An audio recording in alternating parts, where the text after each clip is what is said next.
we're going to welcome Jordan Gass-Poore to the stage. Did I get it right that time? You did. Yay. Yeah. Yay. Yay me. Okay. Outlier, Podfest, 2020 Virtual Summit. Jordan. Let's hear from Jordan. I'm going to read you so that we can officially read your bio so that we can officially welcome you to the stage. Jordan Gass-Poore is a creative and analytical multimedia journalist specializing in the coverage of women, the environment, and LGBT rights. She is a New York City-based podcast producer and investigative journalist with more than a decade of journalism experience, including years working in live radio and editing audio for air, as well as producing narrative, long-form audio stories. She's a graduate of Texas State University and City University of London. Her work has been published in various outlets throughout the U.S. and the UK, including NPR, The Guardian, and The Times. Jordan has written extensively about the environment, the opioid crisis, and human rights issues. And I'm going to skip down a little bit. You got a long bio, You can lady. tell that I'm an only child. a lot of things. You can tell I'm an only child, all right? Oh, you did stuff in Albany. That's cool. Everybody go check out Outlier Podfest to learn more about Jordan. But Jordan has been chosen to participate in numerous workshops and conferences by Pointer, the Society of Environmental Journalists, and the Society of Professional Journalists. She is also the co-founder of a student-run radio station at City University of London called Carrot Radio, I love that name, and co-founded the women-led, hyper-local radio news show called Local Switchboard NYC. Let's do it. Give it up for Jordan Gass-Poore. Hey, yes, my mother says she loves me. Okay, yeah, so Local Switchboard, that's exactly why I'm here and going to be talking about this project, and I will keep this under the hour, 55 minutes. So yes, I co-founded this wacky idea called Local Switchboard NYC. I hope you can see my screen. This is actually the first time I've shared my screen ever on Zoom. I am not technologically superior to anyone. So yes, it's a local women-led audio collective that is covering all 5 boroughs of New York City. I put the Twitter handle on there and our website on there to learn more. And I'm using this as an example, and we'll be sharing our blueprint for how you can implement something similar in your communities. Let's see. All right, so our backstory. We formed in 2018 through a listserv, a free listserv called Ladio, Lady Radio. One of our co-founders, there's 5 of us, put out the call for people in general, not just women, to form this hyperlocal podcast. They were new to audio production and wanted to be able to learn some more skills and to provide free training opportunities. So we all came together in August 2018 and realized that there was a lack of opportunity for women in audio, even here in New York City. And I'm from Texas originally, and I noticed that as well. So from Ladio, we collected about 100 plus contacts of people who were either aspiring journalists or existing journalists, most of whom were transitioning from print to audio production and had no idea where to start.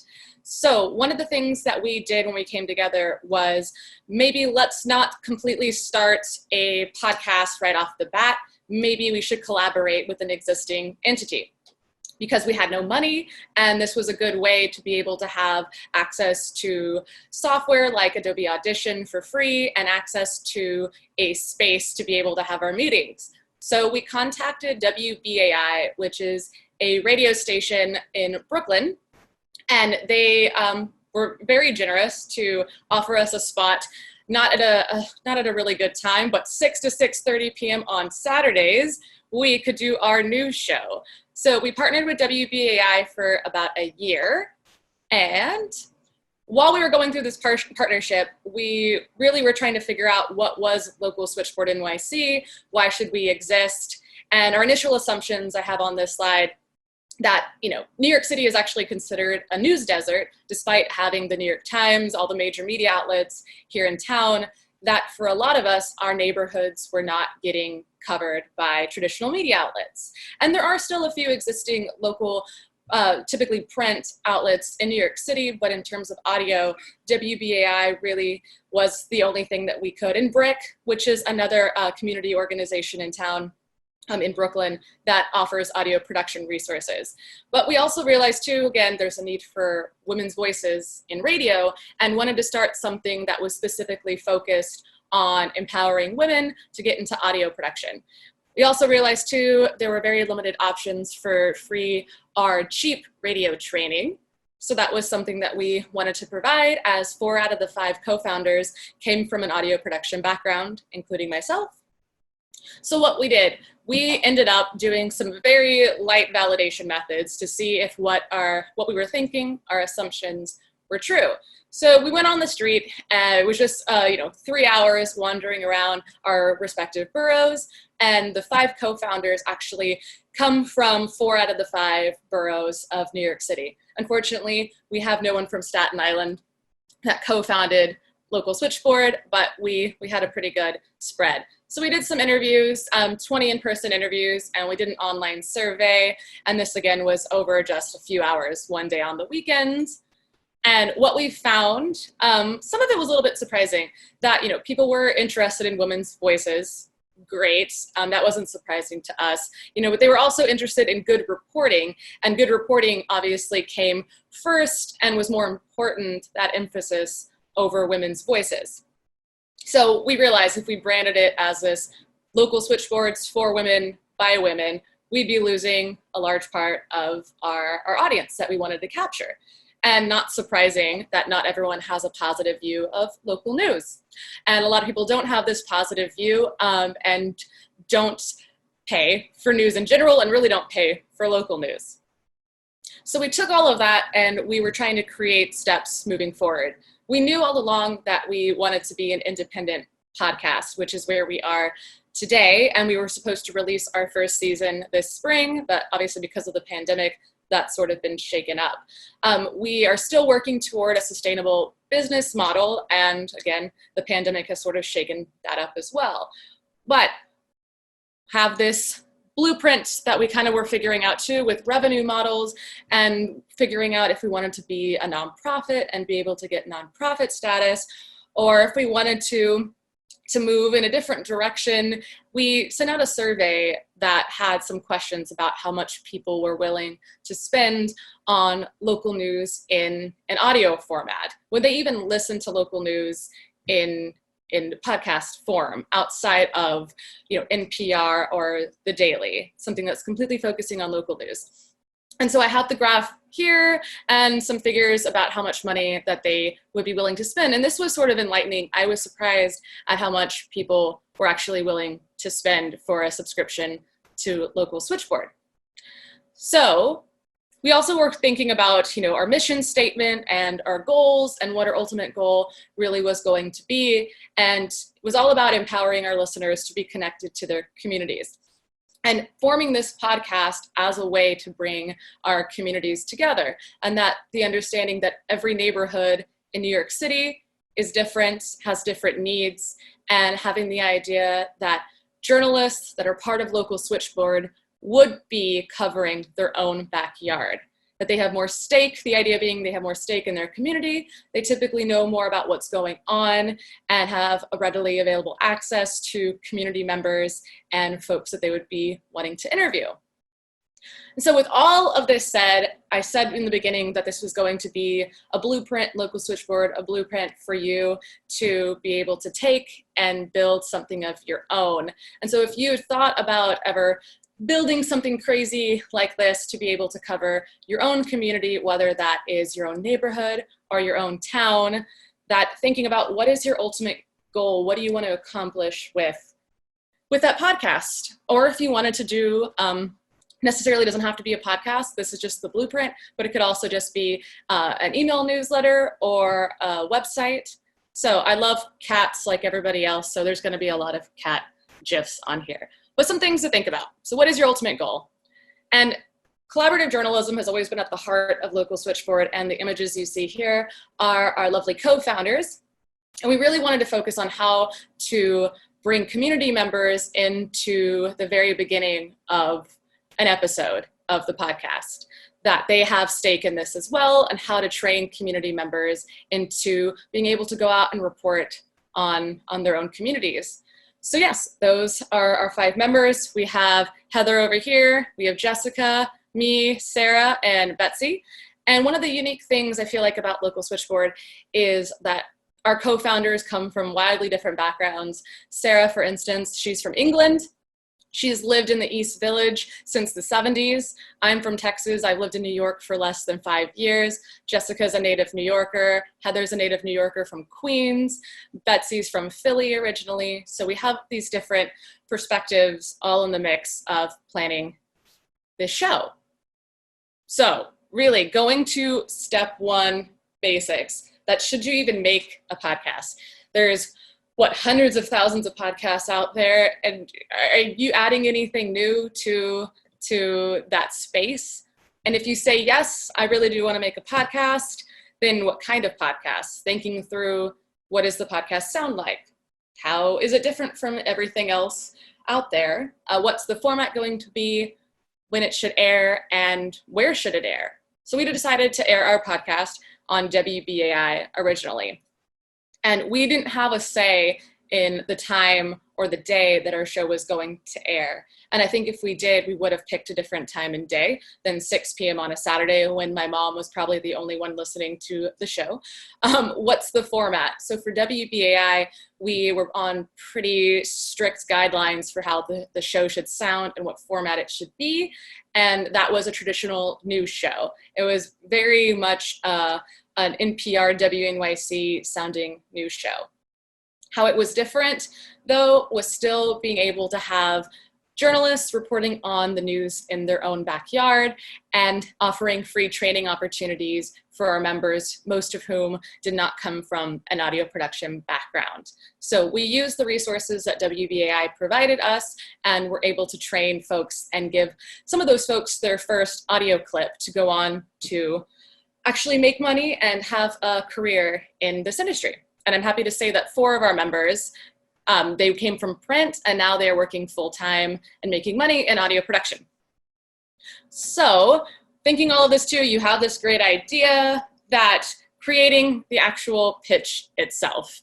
And that photo is not of me, it is of some random child, but I really liked the idea of her wearing the headphones. So anyway, the idea. So identifying the problem that you're trying to solve. And for us, part of that idea came from the lack of women's voices in audio, like I mentioned. And so you don't have to do this now, but something to think of, and I will share this PowerPoint presentation with you at the end of this session, but writing your idea down in a sentence or two, like I said, identifying the problem and how you hope to solve it. So we had a backstory that I discussed with you. So coming up with your own backstory, that where did the idea come from and what's your connection to that idea? So there's another cat gif. It's terrifying. Your ideas, that providing a few minutes of space while I'm going on with this presentation to write down or think about some of your ideas and how you hope to accomplish them. And for us, it was very difficult for us to really understand who we wanted our audience to be, understanding who our audience is and their wants and their needs. And so I really emphasize that this is very important and something to really focus on. And I'm going to provide some tools to be able to help you know your audience. So yes, so who is your audience? Why should they listen to your show? And really, at least for Local Switchboard, how do you get your audience involved with your show? So this idea of the persona, that really crafting this person, this conglomerate of characteristics of a person to visualize who this audience looks like, who this audience is. So again, who's listening to your show? How are they feeling when they're listening to your show? And for us, what are they missing from local news? How can you solve their problems better than anyone else? How can you make it work? And I want to say, to be honest, that it is not easy making this show work. So this is who we came up with as our persona. Her name's Jessica, and we chose Jessica for a variety of different reasons, that besides, it being a very popular name and one of our co-founders being named Jessica, we took these different cartoon characters that we thought combining them into one person, this Jessica, would be our audience member. That they're a New Yorker, we're focused on all 5 boroughs of New York, They're in a domestic partnership, they're community oriented, they're curious about what's happening in their own backyard. So yes, we have Daria, we have Lisa, and a few other characters. So after we figured all of this stuff out about who our audience is going to be, who that persona is, we decided to write a mission statement to really help us solidify our idea. And the reason we found that a mission statement matters is it really did serve as a roadmap for our entire show and how we were moving forward with the show. It really defined our show and gave us reasons to why it should exist in the first place. It really did validate the reasons why we were doing all of this free of charge as volunteers. And it did help us to figure out how it was going to distinguish our show from others that were out there. And how we wrote our mission statement, that taking the advice of a couple of different folks and going to a couple of different panels, that it really consists of at least 10 values that we wanted to have for the show. And so thinking about that, and you again, while I'm going through this presentation, can write down a mission statement or write a mission statement at a later date, and I'm mixing it up with a dog instead of a cat. But there's more cats to come, don't worry. So these are the values that we came up with. And obviously accuracy was going to be #1 as a news show, but that doesn't have to be your #1 value for your community show. But we also wanted to celebrate achievements, which is something that I didn't even think about when we were initially crafting this, and got a lot of feedback from our 40+ members of the group that really wanted to make sure that that was there because we were working as volunteers and continue to work as volunteers.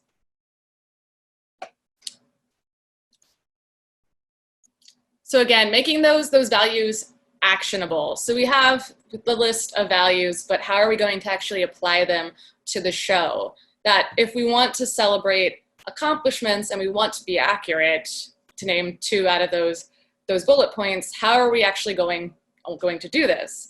So for celebrating accomplishments, that at the end of each week that we worked with WBAI, that we would have a little mini party of sorts at the bottom of WBAI in their building. They have a coffee shop, and we would go there and be able to hang out and have a listening party and be able to talk through some of the pros and cons of that week's episode, how we might be able to improve, give some constructive feedback, and be able to share all of our accomplishments together as one in a very relaxed setting. So yeah, again, you can write 2 to 3 paragraphs based on your values now or at another date. And I'm giving you a lot of work throwing that out there. Here's another cat gif to mix things up. And this is our mission statement. I'm not going to read the mission statement out to you, but I will keep it up there for a minute or two. This is something that has changed and evolved throughout the course of our almost 2 years together as a team. And it really has changed since one of our co-founders has left New York and is now in Philly, Heather. So she's working at the Philadelphia Inquirer now. She's not even in New York, but her family is. So how do we keep her tied to New York City and with the project is something that we're still trying to figure out, and how we want to expand, if at all, our coverage. That our end goal really is to have chapters of Local Switchboard in various cities. So having a Local Switchboard Philly would be great eventually, and a Local Switchboard Austin, from where I'm from, would be something that we want to have way down the pipeline. And this is also has been a very confusing, big question. Understanding the why of our podcast still has changed and evolved since we first met in August 2018. That really, why are you doing this to yourself? We've questioned that. Why are we spending all this time and energy together? And there's been a lot of emotion. To be honest, we've yelled at each other on the phone. At least I have. Can you imagine that? At least I have on a couple of occasions. It's been heated. That why are we traveling on the subway, all these distances to meet each other? There's been a lot of problems, and it hasn't been easy, but we've been together for almost 2 years. And that's, I think, longer than probably most of my relationships with people. But yeah, so like you really have to think, why are you going to do this to yourself? And do you have the time and energy available to create your own podcast? What's your purpose? And again, got my cat here. That our purpose is to serve the 5 boroughs of New York City and their individual communities. Here is our full purpose that we wrote out. And again, I won't read it to you, but I'll leave it up here for another minute or two. I lied. Go back. So yeah, one thing that really, though, I think drives home the point of our show is that we want to start a conversation and engage with our local communities through those voices, the people who have ties to those communities, really having the voices of the people in the community part of the show.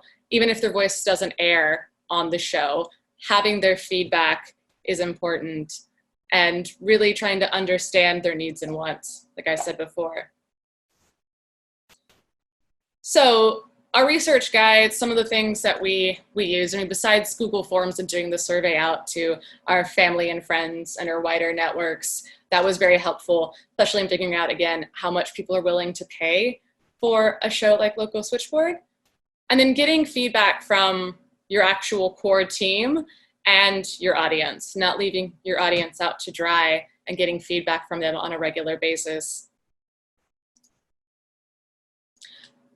So some of the ways that we're bringing the community into the show, and ways that we hope to bring our communities into the show, is actually inviting them to contribute their expertise and to share their experience, that they don't have to be journalists, trained journalists, whatever that means, or they don't have to have audio production experience, that they have other expertise that is valuable and that can help with a local show. And something else that's been helpful too is asking different community members, your local barista even, which is what I've done, 5 people that you should connect with, and try to see if they can contribute in any way to your show. Something we're aiming for is to host monthly meetings throughout our neighborhoods where our journalists live.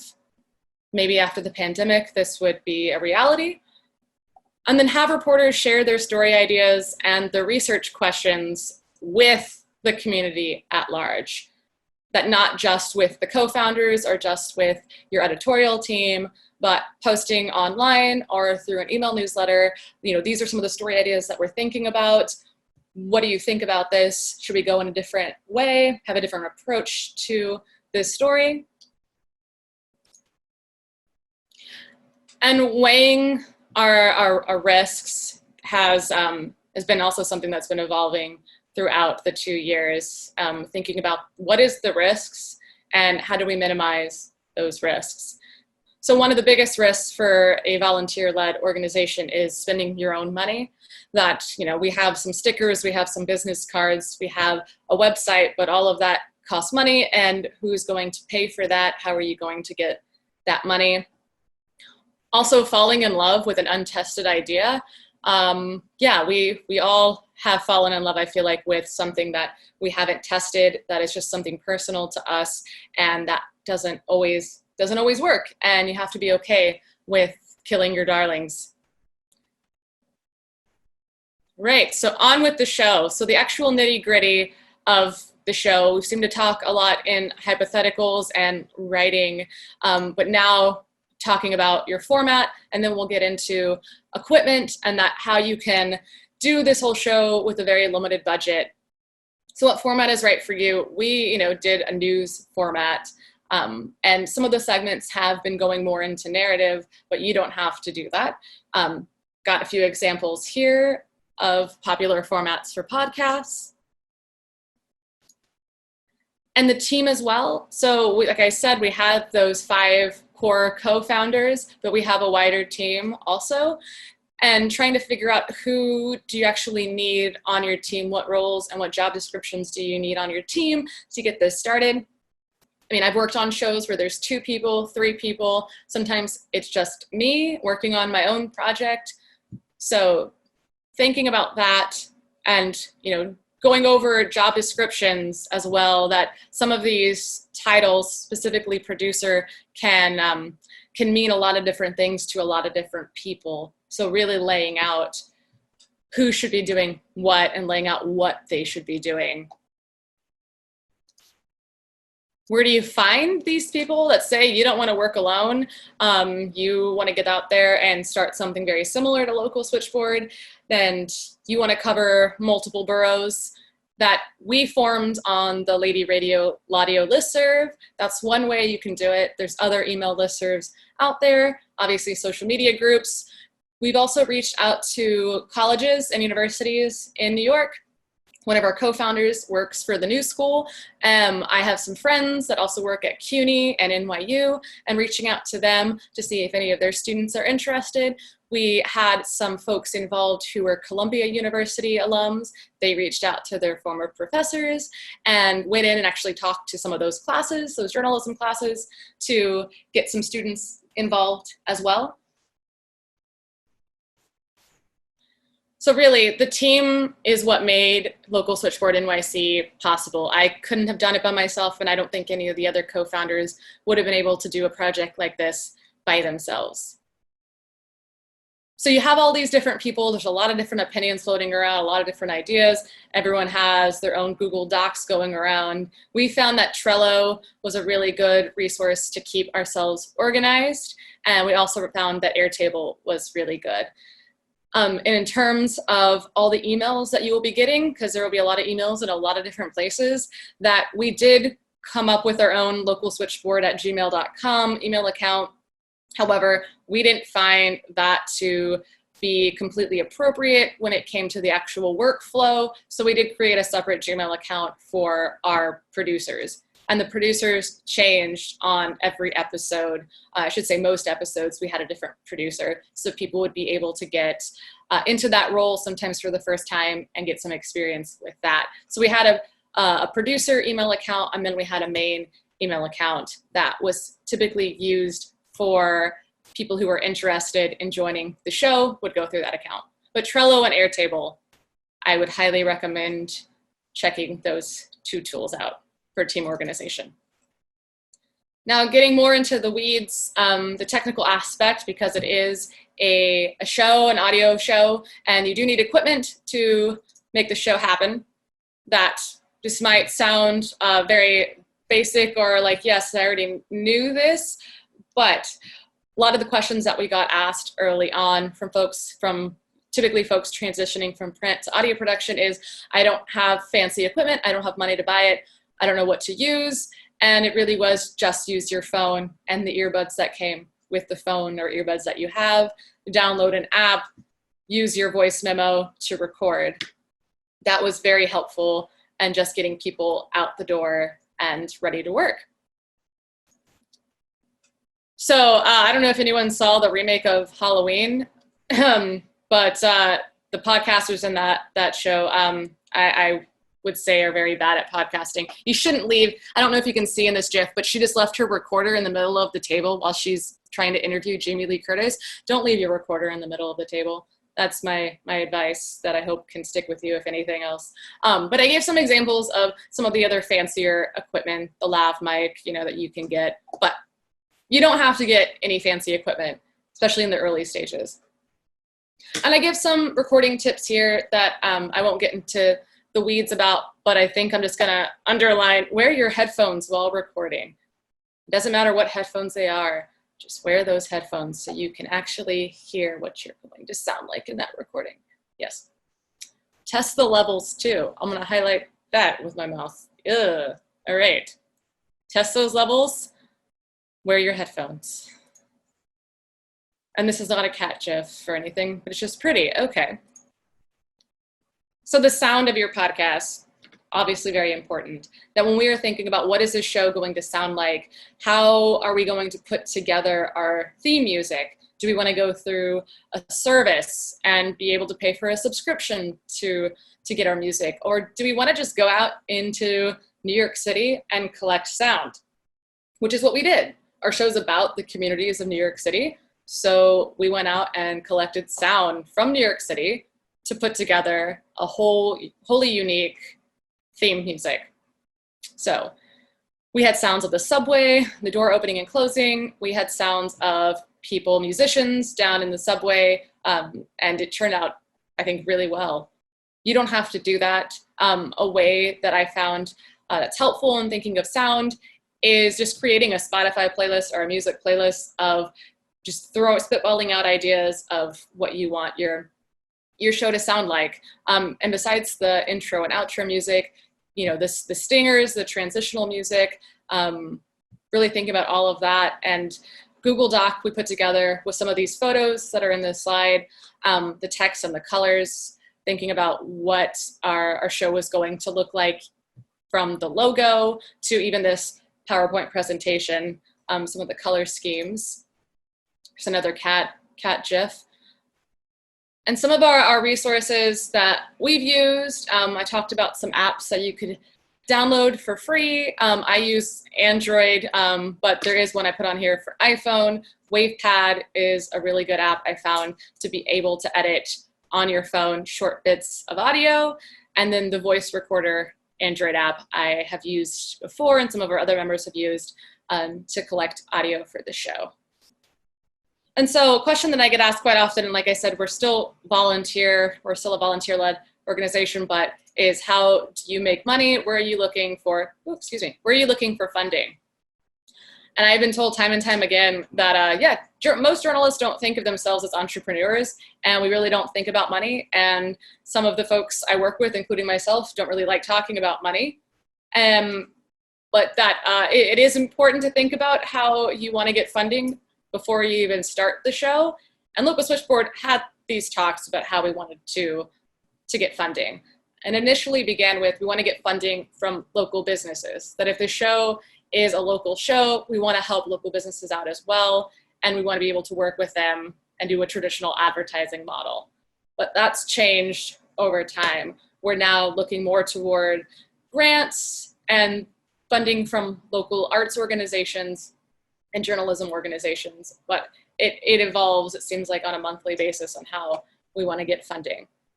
But yes, I mean, not thinking about funding really does create this sort of zombie news products where it's hard to sustain these products when you don't have funding.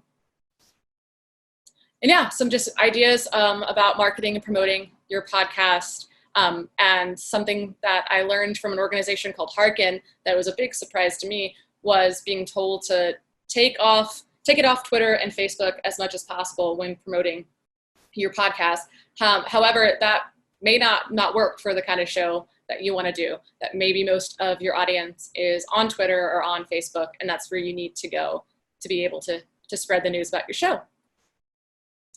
And I don't necessarily like the term audience engagement, but when thinking about what your audience needs and what your audience wants, like I discussed before, how do you involve the audience ahead of your pitch rounds? Are you going to solicit pitches or freelance submissions from your audience? And if so, how are you going to do that? Are you going to do it online, on social? So really thinking about how you want to involve your audience. And with Local Switchboard, that is at the crux of what we do, is involving our audience. But we look at it more as you become a collaborator with us. It's not just we don't want it to just be a one-off freelance pitch submission that we accept from you. We want you to come on board, and we want to train you, and we want to be able to see you through the entire process from start to finish. And so we've done some call outs, and we want to do call outs in the future. So like examples for us, like what questions do you have about New York City history? What questions do you have about your neighborhood? And so those questions that I mentioned, so you put those questions out there, people give you responses. What are you going to do with them? Are you going to ask them to leave you a voicemail on a Google Voice number, for instance, and include that audio in an episode? How are you going to incorporate their responses? And learning about our audience. I mean, the important part of having our journalists report on their own neighborhoods, that sometimes though, those journalists might be new to that neighborhood or have never really been involved, that they work in Manhattan and they come home to Queens every day at the end of the day, but they don't really spend much time in their actual neighborhood. How having them think about how they're going to understand their neighborhood and where they live, who they're going to talk to, and how those conversations are going to look. We created a local resources guide that has, it's just a Google spreadsheet with a bunch of different tabs per borough, tab for each borough, that lists out contacts for various, police departments, fire departments, services in that community, listing off community leaders, and linking to their social profiles, and just like a wealth of knowledge in there that if someone is coming in to the show and they don't know much information about their neighborhood, or they want to cover another neighborhood, for instance, they can go on there and have a quick bit of knowledge about where they're going to be reporting.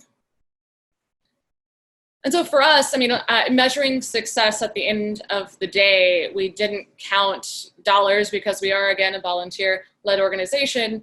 But this was a question that it did perplex us about how we were going to measure our success. And really it was, not wanting to focus too much right now on downloads or listens, but more on impact. And if we're going to talk about how our show has impacted our communities, how are we going to do that?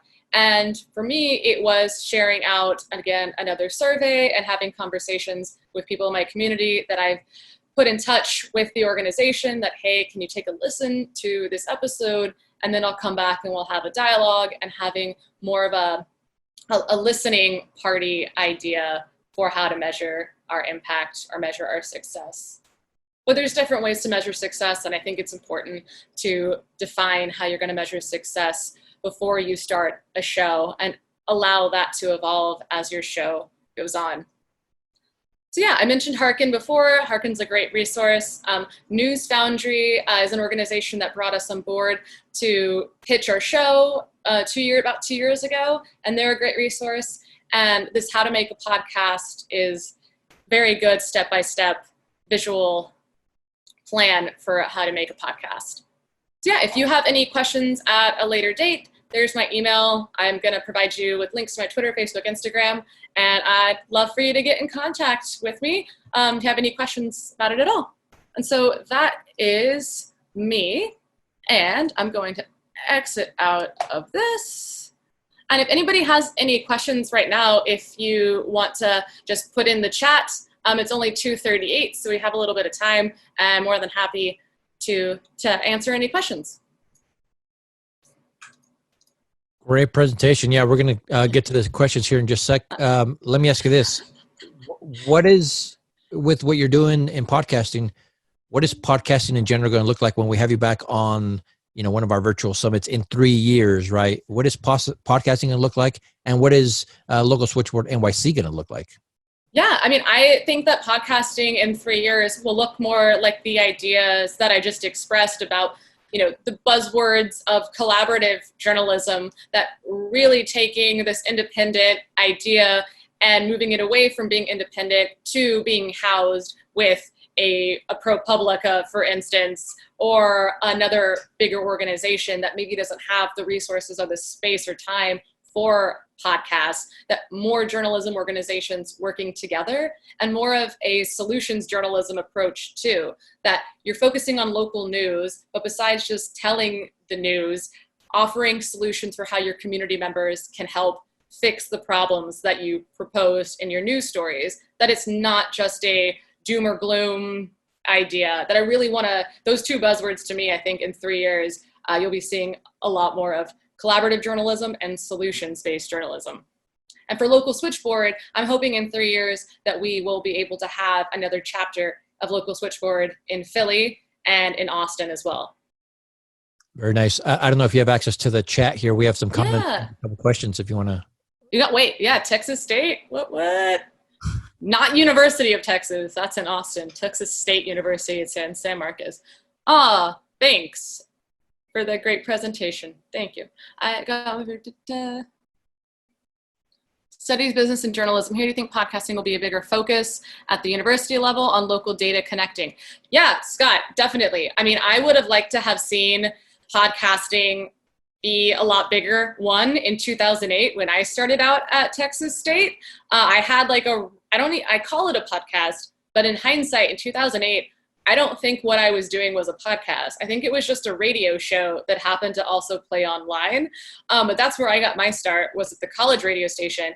And I would have loved, and I'd like to see universities collaborating with local media outlets, because the college newspaper and the college radio station are local media outlets, collaborating with the town's outlet and really focusing on data and connecting. And I know at Texas State, for instance, and I'm sure other universities, there's a disconnect between the university and the town and the people that live in the town. And I think this is one way to bridge that gap. Did not see the ghost at Old Main, no, but I did spend plenty nights up in the studio when I probably shouldn't have been, like fell asleep in the studio in Old Main. But yeah, no ghost. But yeah. Yeah, everybody that's listening, whether it's live or you're listening to the playback, here's her contact information. Reach out to her. She's doing some great stuff. We have another question or another comment here from Joe Test, our one and only Joe Test. I will say though, like one of the challenges, the biggest challenges for creating something like this, that really surprised me, was when we pitched the show to a group of folks. One was with Facebook, one was with Google, and there were some other folks from different organizations. A woman asked me, so why women's voices? Why should women be at the focus of this show? And I bristled, and I was pretty upset. And like looking back at the video of it too, like I was genuinely upset that somebody would challenge why we wanted to have more women's voices. But that goes back to what I was saying about untested ideas. Again, why? We didn't have data during our presentation. This was just like a huge assumption we were having based on what we listened to. And so then the next presentation, months later, we had some data to back up our claims that there are not enough women, or there's fewer women than men that are hosting major radio shows and major podcasts. So having the data was important, and I wish that was something somebody would have told me before we made that first presentation. You need something to back up every single claim that you have for your show. Do you think there's a problem of oversaturation of podcasts and that makes it hard for new ones to break through? Yeah, I mean, I am overwhelmed with the number of podcasts that are out there. And like, at the end of the day, after working on different podcasts, I don't even want to listen to another podcast. I think there is an oversaturation. And I think it's really difficult if your podcast is not being pushed through by a major news organization. I don't know how to break through that, besides really honing in and being very specific about who you want your audience to be, and then going to them, not expecting them to come to you. With you putting local resources together, do you think you could roll that out to other communities as a funding source to help monetize? Yeah, I really do think that that's something that's been very broadly discussed in our group and with other local organizations. That being able to, one, could we just offer reduced price audio production training opportunities to provide a source of income for local switchboard? Or could we try to sell the local resources that we've put together, try to have some sort of pay model to share those resources? So yeah, that's an idea that's been floating around. It's just, I think, a matter of figuring out who we want to aim those resources at and how we're going to do that. You know, Scott's question kind of inspired me to ask this one. And you've kind of mentioned in the past, but you said that you and your some of your partners are a little bit uncomfortable talking about money or some of the strategy. Any thought about bringing in a money guy or a money gal to focus on that part of it, to either, you know, talk to sponsors or be able to reach out and do some of the sales part of it? Yeah. Talk to that. Yeah, no, I mean, I would love that. And I think it's just a matter of that we maybe haven't been promoting the show in those channels, that we haven't really made a push to try to find someone who is more on the business end. That I think talking to just journalists or other journalists involved in community activism or in promoting, community news or local news. We haven't just come across that. But yeah, that's something that we want in the future. I mean, we've had our own conversations with Harkin and other organizations to try to empower, the 5 co-founders to be able to feel comfortable talking about money and to be able to go, if we chose that road, go to local businesses with an actual plan of, hey, here's a 30-second spot that's going to cost X amount of money. Because we've been very afraid, and no one that's been involved so far with Local Switchboard, to my knowledge, has come from an advertising or any sort of money background, not even covering money for an outlet. Yeah, it's funny, and you can jump in, and anybody else, Scott, I know you have some experience in this. In my opinion, that's probably the easiest part of what you guys are trying to do, where the content, the creative side, that's the tough part, right? Most average business students or just anybody out there can kind of figure out the sponsorship part, the money part. I think you guys are way ahead of the curve here, and then just being able to kind of put that into place, I think it's going to fall into place quickly. Eric Newsom just kind of talked about niche right before your session, being niche. You guys are definitely niche in a large community, right? In New York City. I think focusing on those businesses there would be amazing and very beneficial. It's just now thinking about, after the pandemic, how are people going to react, and sort of what will the protocol be for asking people for money after this? That's also something, having to wade those waters. There's a and fine see what balance. happens. For sure.